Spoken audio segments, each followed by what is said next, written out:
Breaking news, authorities in Colorado now say they are, quote, optimistic that they can solve the Jonbenet Ramsey case. Authorities in Colorado say they are following up on dozens of leads in the Jonbenet case, and they are quietly hoping that they are close to finding a resolution. This information comes from two investigative sources. One of them saying, quote, I'm not sure what it will take to bust it wide open, but it feels like it's within reach. We're hoping 2025, this is our year.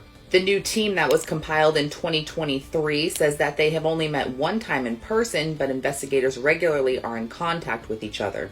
This was set up by the previous police chief. The investigator continued by saying, quote, it hasn't been as aggressive as anyone had hoped, but now there's a lot of pressure on to get this solved. The new police chief who took office in 2024 is now turning his attention to the case. The investigator said, quote, he wants it solved and off the books, and he's assigning officers and resources to solving the murder, which has been a black mark on the Boulder PD. They continued by saying, quote, we effed up the case from the start, and now with new blood, we can finally fix it. The Boulder Police Department has released their annual update on the case. If you have not seen that, just click the playlist below. To stay up to date on this case, make sure you also click the playlist below. I'll keep you guys updated. What do you think? Drop in the comments. So as we know, Netflix just came out with a documentary about the Jonbenet Ramsey case. And I just think it's so wild that this case has not been solved, because I can solve this case in 0.005 milliseconds. Please look at the immediate family, specifically Patsy Ramsey. The ransom note really gave it away. As you can see, Patsy's handwriting compared to the ransom notes, it is identical. On top of that, 6 experts in handwriting said that 24 out of the 26 letters was consistent with Patsy's handwriting. It is pretty difficult to replicate somebody's handwriting. The ransom note says Patsy all over it. Also, on top of that, the notepad that was used and the pen was in the household, and it approximately took 25 to 30 minutes. I just find it wild. I'm bamboozled to this day how Patsy Ramsey was never arrested. If you look at the statistics of crime, it usually happens with somebody that they know, somebody in the immediate family. And all I'm saying is that ransom note really gave it away, specifically the handwriting with Patsy's writing. Out of anybody in the family, I just find it wild that Patsy wasn't arrested due to the consistency of the writing. Also, can we talk about the pineapple? The pineapple wasn't even digested. That says a lot about the timeline. It also says a lot about how botched the crime scene was, and how apparently when they were investigating, they didn't even investigate the whole house, because the family, the dad, was the one to find Jonbenet Ramsey. Like, you cannot convince me otherwise that Patsy wrote that letter. Bro, I'm watching this Who Killed Jonbenet Ramsey documentary, and I have so many questions. Like, what the fuck does the mama mean you just want the world to stop so you can find this baby? Ma'am, that was your baby. That was your baby. What do you mean this baby? And then what the hell they mean the daddy had all these pictures of the daughter up under his desk? What kind of pictures? What you mean he had pictures that was explicit? And what the hell is that lady talking about that Jonbenet was doing sexual acts with the trumpet? She was only dancing with the trumpet. Like, you know how you blow the trumpet? And she was, what is she talking about? No, she was not. The brother just got me suspicious. I don't know why. And then it's the daddy going straight down to the basement and finding her from me. But he claimed that the basement is the first area that he thought to look, so that's why he went there. But what the hell was the police doing? How did y'all not check the whole house? So y'all didn't even check the whole house. And then they say it was DNA up under her fingerprint that did not match the mama, the daddy, or the brother. So whose was it? What do you mean? Whose was it? Like, it's honestly breaking my heart, because it's this little girl who's up in heaven and she knows who unalives her. Like, she knows who unalived her. Bro, I wish she would just drop a sign. Like, please, like, just tell us who did it, John, because, like, this is crazy. This picture always gives me creeps, because this is a reenactment of exactly how Jonbenet Ramsey's father, John Ramsey, carried her out of the basement. It says right here, John Ramsey, he emerged from the basement carrying the of Jonbenet, not cradled close, but held away from him, basically with his arms outstretched like this.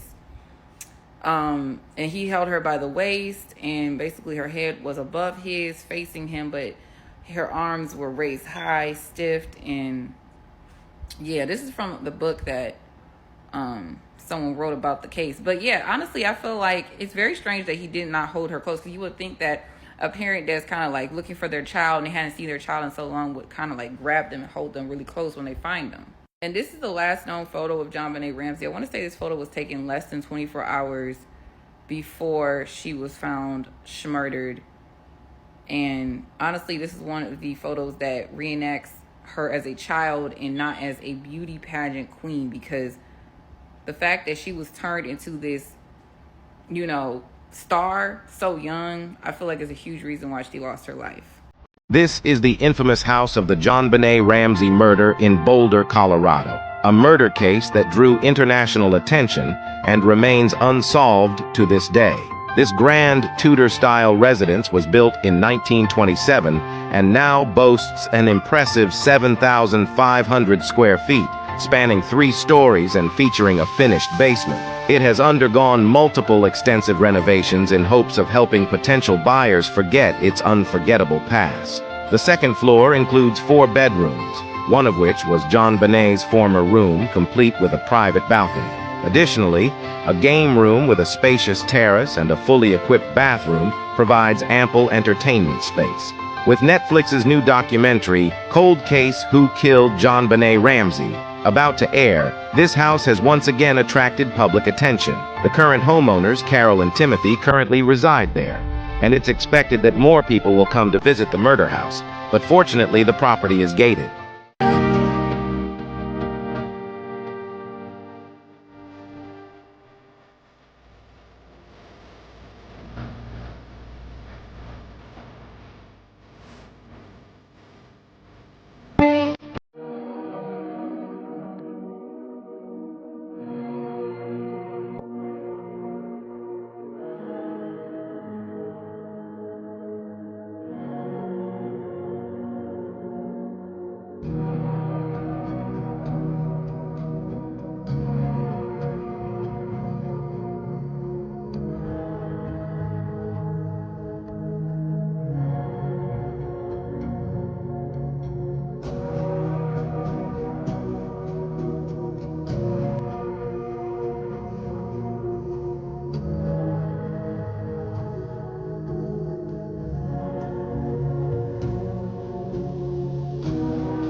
Upon Jonbenet's body being autopsied, it was found that not long before she died, she had eaten pineapple because it was still in her stomach. Although this doesn't seem odd in itself, because just before they had gone to bed, they had been at a Christmas party, it is stated that there was not pineapple served at this Christmas party. Even more odd is that there was an uneaten bowl of pineapple and what some believe is milk and others believe is melted ice cream at the Ramsey table when police started to investigate. In the Ramsey home, at least for Jonbenet and her older brother Burke, pineapple and milk was supposedly a very common snack. This has been pointed out as odd because of how the citrus may react with the lactose, but other people say that this reaction is not a real thing. When Patsy and John were both asked about this bowl of pineapple, they both denied putting it out. Along with this, they also stuck to their original story that both Jonbenet and Burke had gone to bed right when they got home. They basically told police they had no idea where this bowl of pineapple and possibly milk came from. Many believe that Burke was the one who made this snack, whether it was right when they got home from the Christmas party or after his parents had gone to sleep. However, Patsy maintained while she was alive that Burke wouldn't have been able to do this because he would have been really loud in the kitchen trying to get this together. Patsy did state that this was a larger portion of pineapple and milk than she would have ever prepared for the children. It is served with a serving spoon and it has a glass cup with a tea bag in it right next to it. This just doesn't seem like something that a parent would put together for a kid just because of the serving spoon alone. The glass cup also had Burke's fingerprints on it, and supposedly this was set up at his seat at the table. Patsy believed that whoever killed Jonbenet was the one who set up this snack and gave it to her shortly before killing her for one reason or another. Others have theorized that Burke made this snack and then Jonbenet stole pineapple out of the bowl, which caused him to snap and kill her, and then the parents covered it up. A lot of people don't believe that this piece of evidence really matters in this case, but I think it does just because both the parents are denying they put it out. However, it is known that Jonbenet ate pineapple shortly before her death. I responded to 755 15th Street in the city and county of Boulder, Colorado at approximately 0555 hours on the 26th of December 1996 on a report of a possible kidnapping. Upon arrival, I met with the distraught Patricia Ramsey and her husband John. John advised me that their 6-year-old daughter, Jonbenet, was missing and that their 9-year-old son, Burke, was asleep upstairs. John directed me through the house and pointed out a 3-page handwritten note which was laid on the wooden floor just west of the kitchen area. He told me that his wife had found the note on the bottom step of a spiral staircase which led to the upper levels of the house. I'm uncertain about who moved the note. The note advised the Ramseys that their daughter was in the possession of a group of suspects and demanded a ransom of $118,000 to be delivered by a means detailed to them later in a subsequent telephone call. I spoke with Mr. and Mrs. Ramsey while Burke continued to sleep. Mrs. Ramsey told me that she had gone into Jonbenet's room at about 0545 hours to wake her in preparation for a short trip the family was to take later that day. She found Jonbenet's room empty and then discovered the note as she walked down the stairs. She immediately called the police. A quick inspection of the interior of the house, as well as talking to Mr. Ramsey, indicated that there were no obvious signs of a forced entry or struggle. Mr. Ramsey told me that the house appeared to be locked up as it had been left. The Ramseys have an alarm system inside of the house, which was not engaged as is normal for them. They have a small dog, but he had spent the night with a neighbor across the street, which is also normal. Both Mr. and Mrs. Ramsey stated that they had not heard anything unusual during the night. As there was no initial refuting evidence, I advised Sergeant Reichenbach that it was possibly an actual kidnapping. We proceeded to control the scene as such, with Sergeant Reichenbach paging advocates, detectives, and crime scene investigators. Within 15 minutes, Fleet and Priscilla White, friends of the Ramseys, arrived at the house. By 0650, Officer Weiss and Officer Barclow were photographing and fingerprinting areas of the house, and Officer Veitch had collected the ransom note. Reverend Roland Hoverstock of St. John's Episcopal Church in Boulder came to the house at about 0810 hours. I was concerned with gathering information from Mr. and Mrs. Ramsey.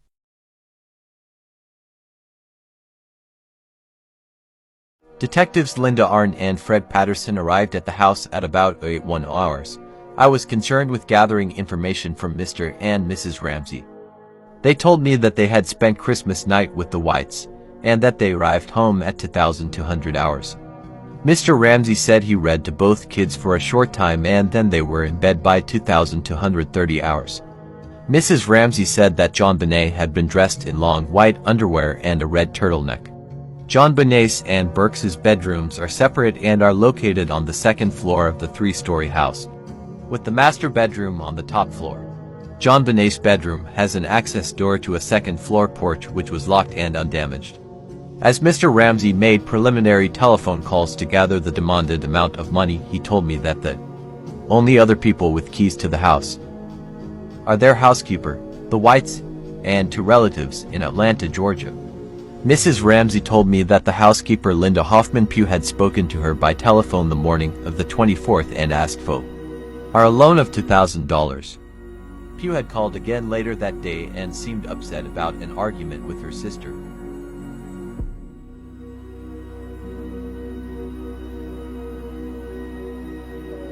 The investigation into the murder of Jonbenet Ramsey is being reopened.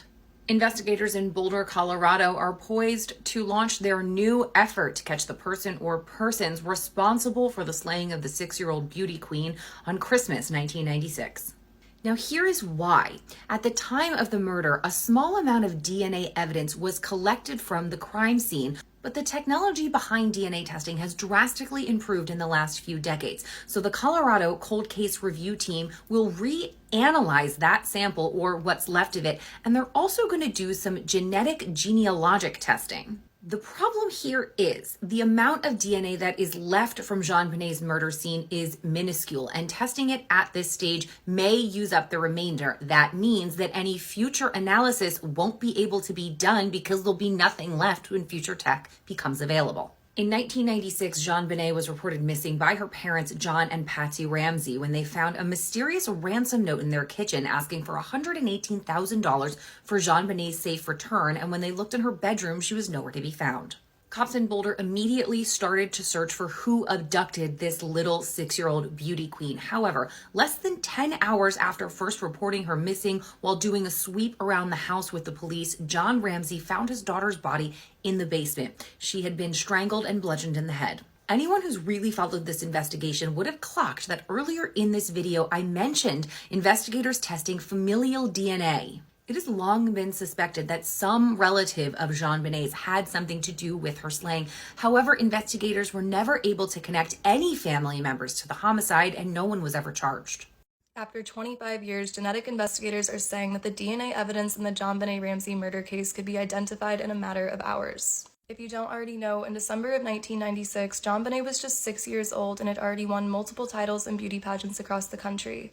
On the 26th, her family planned to fly to Michigan for a post-Christmas vacation, but everything changed when her mom, Patsy, walked downstairs to find a ransom note on their back staircase. In short, the perpetrator claimed that Jonbenet was unharmed and demanded $180,000 for her safe return. Right away, Patsy ran upstairs to find her daughter missing, and police were at the scene by 6 a.m. Authorities' initial search of the house reportedly turned up nothing, but later that afternoon, Jonbenet's father looked for himself to find a broken basement window and his daughter's body lying in their family wine cellar. He carried her upstairs screaming, likely destroying much of the evidence that was left on her body.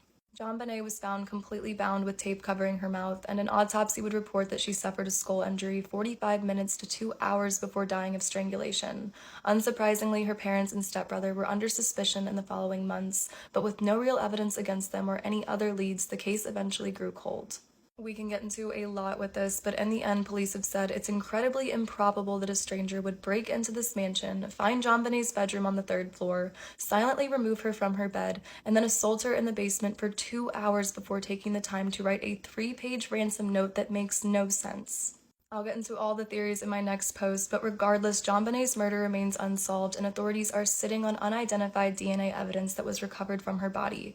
Chief genetic genealogists are saying their new technology could identify this DNA within hours, and as we speak, the Ramseys are fighting for police to hand over the samples so that the testing can be done. Who killed Jonbenet? These are the 6 key suspects. The mother, Patsy Ramsey. The father, John Ramsey.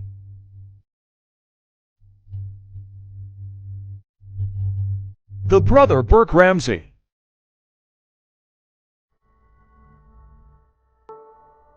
Local drifter, Gary Oliva. Convicted teacher, John Markar.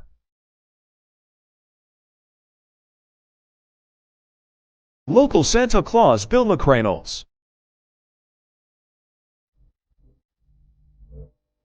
That if I can't be close to you, I'll settle for the ghost of you. I'll miss you more than life. And if you can't be next to me, then your memory's ecstasy. I'll miss you more than life. I'll miss you more than life.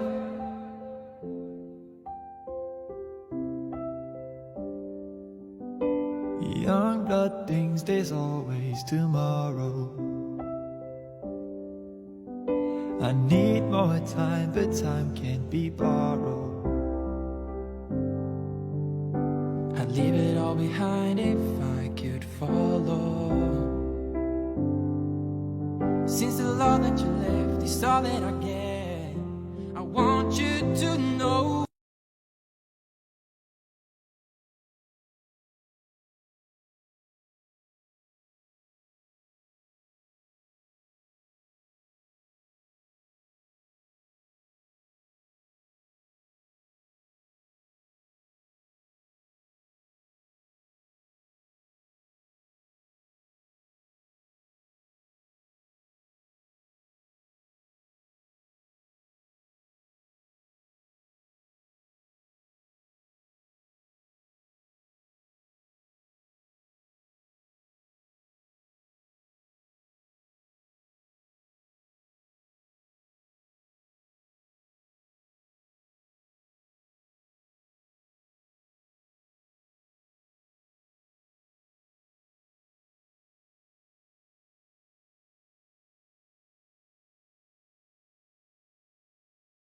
My case has become the most famous and mysterious case in American criminal history, with the case being reopened at least 5 times over the course of 27 years. My name is Jonbenet Ramsey, and I was known as an American child beauty queen. On Christmas Day in 1996, my parents discovered my disappearance, along with a ransom note demanding $118,000, which was almost identical to my dad's Christmas bonus from the previous year. My parents called the police for assistance, and they found my body in the basement of the house. An autopsy revealed that I had been strangled, had a skull fracture, and had been sexually assaulted. 2 popular theories emerged from the investigation: the family theory and the intruder theory. The family theory focused on my family members due to several reasons, including the ransom note being written in the home with paper and pen belonging to my family, and the family's reluctance to cooperate with the police. The intruder theory had physical evidence to support it, including a boot print, a broken basement window, and unknown male DNA found on my underwear. The case remains unsolved, although DNA evidence has recently been a focus of investigation. Please share my story with everyone, so that the world can end the violence. If you know of any other sad stories, please share them with me, and don't forget to follow us. Thank you so much.